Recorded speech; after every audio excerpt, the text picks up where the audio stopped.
hindi yan papayag si Pao na magkahiwalay sila ni Kim. Kung saan si Kim, andun din si Pao. Nagmamahala ng Kim Pao. Yes, tama po kayo dyan, Ding Ramiliano, na hindi gugustuhin ni Paolo Avellino na magkahiwalay sila ni Chinita Princess, lalo na po ngayong Pasko, Paskong Pasko na kung saan alam naman natin na mayroon pong pinagdadaanan si Kim Chiu, 'di ba? Kaya gusto po ni Paolo Avellino kahit Pasko, pansamantala mo nang makalimutan yung mga problema na pinapasan po ngayon ni Chinita Princess. Kaya wag po tayong magpapadala sa mga panglilinlang na lumalabas ngayon sa mundo ng social media na yun palang mga picture na yun, yung lumabas kahapon, mga kakimpaw, yun pala nung nakaraan pa pong Monday. So parang late upload. So ang tanong, bakit naman kaya kahapon lang inilabas yung mga picture na yon? Ang intensyon para pulituhin ang mga Kimpaw fans para isipin natin na siya ay nasa Cebu at si Paulo ay hindi kasama. So mabuti na lamang po at mapanuri talaga itong mga Kimpaw fans sa mga lumalabas po na picture sa mundo ng social media. At isa pa mga kakimpaw, sabi ko nga po sa inyo, magkasama hindi or kahit nasun man si Kim and Paulo Avellino dito sa lugar natin sa Pilipinas, basta magkasama sila or hindi man sila magkasama, wala naman pong kaso yun mga kakimpaw eh. Kasi Christmas lang ba yung dapat magsama? May bagong taon pa at syempre mahaba pa po ang araw mga kakimpaw. Syempre pwede rin po na magpasko si Paulo sa Baguio, si Kim Chiu sa Cebu, 'di ba? Tapos bagong taon, silang dalawa lang yung magkasama, 'di ba? Pero may mga lumalabas na po kasi ngayon na balita na si Paulo and Kim Chiu ay nasa ibang bansa na po sa New York. And meron nga po lumabas sa balita, 'di ba, na binisita si Aki, binigyan ng regalo, niyakap si Chinita Princess at para bang tinuturing na din po na mommy si Kim Chiu since si Paula Avellino naman po, 'di ba? And Kim, alam naman natin kung ano meron sa kanila. So parang second mommy or second mother na din po ni Aki si Chinita Princess, 'di ba? Wala namang kaso 'yan mga kakimpaw. So maraming salamat po sa komento, Ding Ramiliano. God bless po sa inyo and mabuhay kayo. Next comment naman mula po kay Ginang Elisa Lim. Sabi niya hindi yan mapaghiwalay ang Kimpaw. Siguradong mamimiss nila ang isa't isa pag hindi magkasama lalo na ngayon, holiday celebration nila. I don't think andoon sa abroad nakakapagod magbiyahe tapos parang gusto nila makapag-relax na magkasama sa after their hectic schedules. I think andyan sila sa Baguio kasi maganda sa Baguio at makapag-visit din sila sa family ni Paulo. Tapos na ang visiting always ni Kimi sa Cebu. Ang tagal nila nagstay sa Cebu dahil dito ang ginawa nilang series The Alibay. So I think nasa Baguio lang sila dala si Kim. Kasi pag abroad, nakakapagod ang travel abroad at saka matagal ang flight hours. Or maybe Asia lang sila para hindi tagal ang travel time. Maraming salamat po sa komento, Ginang Elisa Lim. Yes, malaki po ang posibilidad na nasa Baguio lang din. Pero sabi ko nga, kahit nasaan sila, basta magkasama sila, mga kakimpaw, sapat na po yun para tayo ay magsaya. Basta makapag-relax lamang po at makapagsaya. Si Kim and Paolo Avellino nang silang dalawa lang, happy na tayo doon. So let's see kung ano pa yung mga lalabas po na balita tungkol sa kanila, okay? So maraming salamat po sa komento. God bless po at mabuhay kayo. So ito na nga pag-usapan na natin mga kakimpaw o mga topic na nakalap natin sa gabing ito at unahin natin ang good news tungkol kay Kim and kay Paulo at sa Kimpaw. So by 2026 daw mga kakimpaw, meron pong individual project si Paulo. Ganon din si Chinita Princess at pagkatapos nun ay meron daw project ulit ang Kimpaw. Yung iba kasing basher mga kakimpaw, porque may individual project si Paulo at Chinita Princess, parang ang saya-saya ng mga bashers. Pinaghiwalay na daw si Kim and Paula Avellino. Hindi nila alam pagkatapos po ng individual project na yon, meron ulit project together ang Kimpaw. Sabi kasi dito ng isang account, hoy buang, hindi porket may individual project, wala ng project. May individual project sila Kim and Paula Avellino sa first half of 2026 and reunion project sa second half of 2026. So yun po ang good news. May individual project pero magsasama ulit mga kakimpaw para sa panibago na naman pong project. Kaya sa mga nagsasaya dyan na pinaghiwalay na daw si Kim and Paula Avellino, dyan sila nagkakamali. Dahil si Kim and Paulo po ay magsasama ba din sa bagong project.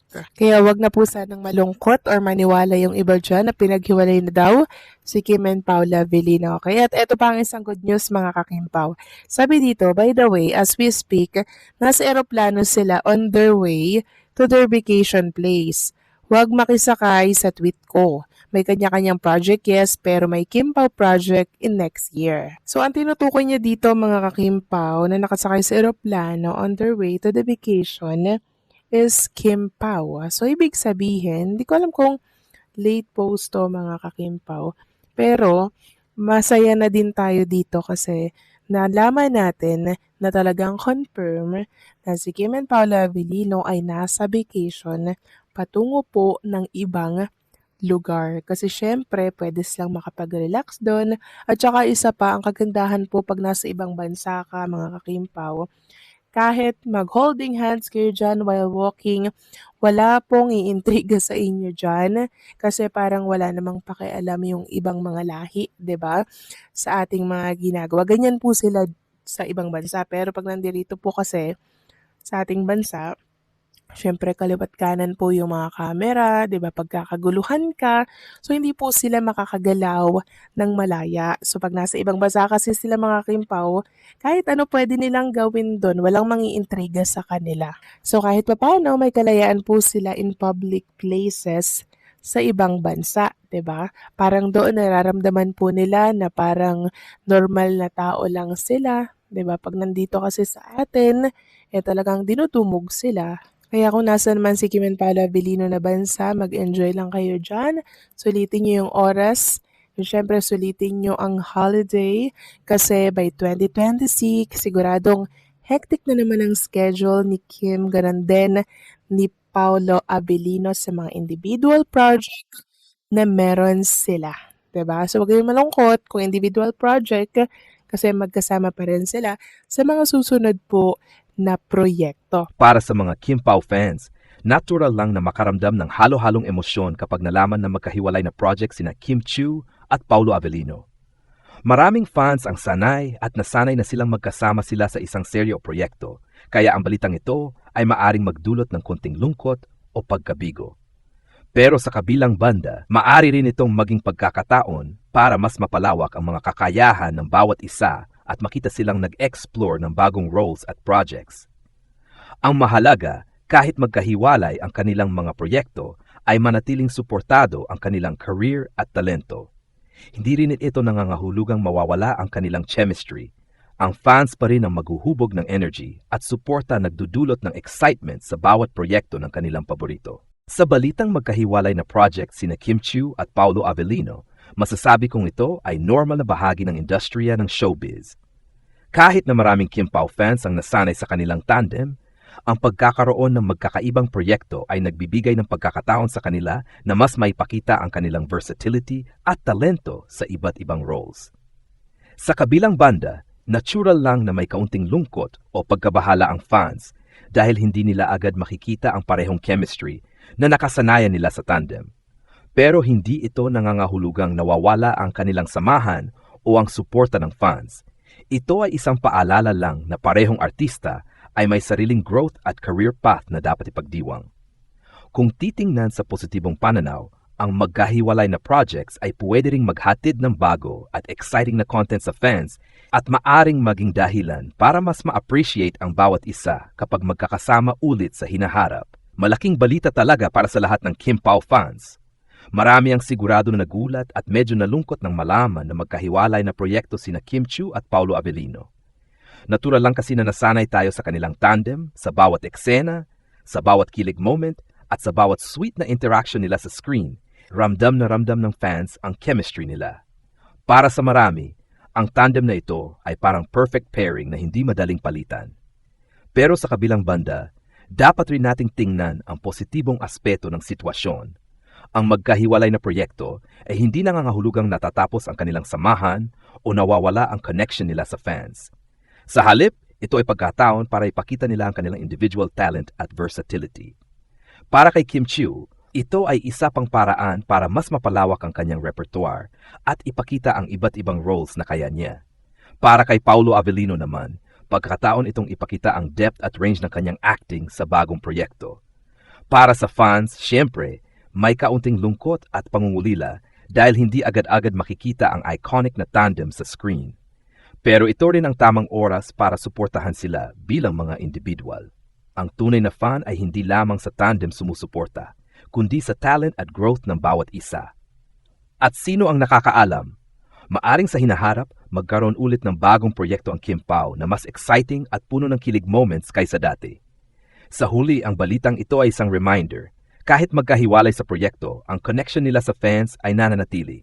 At para sa lahat ng Kim Pao fans, patuloy nating ipakita ang pagmamahal, suporta, at excitement para sa bawat hakbang na gagawin nila, magkasama man o magkahiwalay. Bukod sa pangunahing balita na magkahiwalay na project sina Kim Chiu at Paulo Avellino, pwede pang idagdag ilang bagay para mas kompleto ang konteksto. 1. Posibleng dahilan ng hiwalay na projects. Maaring parehong busy ang dalawa sa ibang commitments o gusto nilang subukan ng iba't ibang roles para sa career growth nila. Ito rin ay normal sa showbiz para maiwasan ang typecasting at maipakita ang versatility ng artista. 2. Impact sa fans. Natural na magkakaroon ng mixed reactions ang Kim Pao fans. May lungkot dahil hindi sila sabay sa isang proyekto, pero may excitement din sa bagong projects ng bawat isa. Ang fan engagement ay pwede pa ring maging mataas dahil sa curiosity sa bagong roles nila. 3. Posibilidad ng future reunion. Kahit magkahiwalay ngayon, hindi ibig sabihin ay wala na silang pagkakataon na muling magtambal. Minsan, ang hiwalay na projects ay nagiging pagkakataon pa para mas maging exciting ang muling reunion sa screen. 4. Individual growth. Magandang pagkakataon ito para sa personal at professional development nila. Mas marami silang matututunan sa iba't ibang proyekto na pwede nilang ibalik sa kanilang chemistry kung sakaling mag-reunion sila. 5. Fan support. Mahalaga ring ipaalala na kahit magkahiwalay, ang suporta ng fans ay napakahalaga. Ang loyalty ng Kim Pao fans ay pwede nilang ipadama sa social media, fan pages, at sa panonood ng projects ng bawat isa. Alam naming marami sa atin ang medyo nalungkot nang malaman na magkahiwalay muna sina Kim Chiu at Paulo Avellino sa kanilang mga susunod na proyekto. Normal lang yan. Lahat tayo nasanay sa kanilang tandem. Ang kilig, ang chemistry, at ang mga sweet moments nila sa screen ay talagang napapasaya tayo. Pero huwag tayong malungkot ng sobra kasi may mga positive sides din ang sitwasyong ito. Una, ang pagkakaroon ng hiwalay na projects ay nagbibigay daan sa individual na growth nila. Para kay Kim, mas marami siyang opportunities na ipakita ang kanyang versatility sa iba't ibang roles. Para kay Paulo naman, chance ito para mas maipakita ang depth at range ng kanyang acting sa bago at exciting na projects. Sa madaling salita, mas lalawak ang talent nila at mas lalakas ang kilig kapag magkakasama ulit sila sa hinaharap. Pangalawa, kahit magkahiwalay sa proyekto, nananatili pa rin ang kanilang connection sa fans.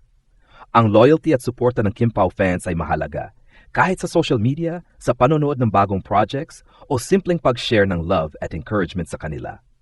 Ipinapakita nito na ang tunay na fan support ay hindi lang sa tandem nakabase, kundi sa talento at puso ng bawat isa. Pangatlo, huwag nating kalimutan ang posibilidad ng future reunion. Maraming artista ang nagkakaroon ng hiwalay na projects bago muling magkasama sa screen at madalas mas exciting at memorable ang reunion.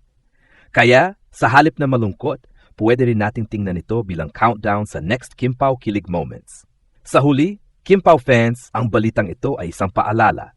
Kahit magkaibang projects ang dalawa, nananatili ang kanilang magic at connection sa fans. Patuloy natin silang suportahan, ipakita ang pagmamahal at excitement sa bawat hakbang nila, at siguradong mas marami pang memorable moments ang darating.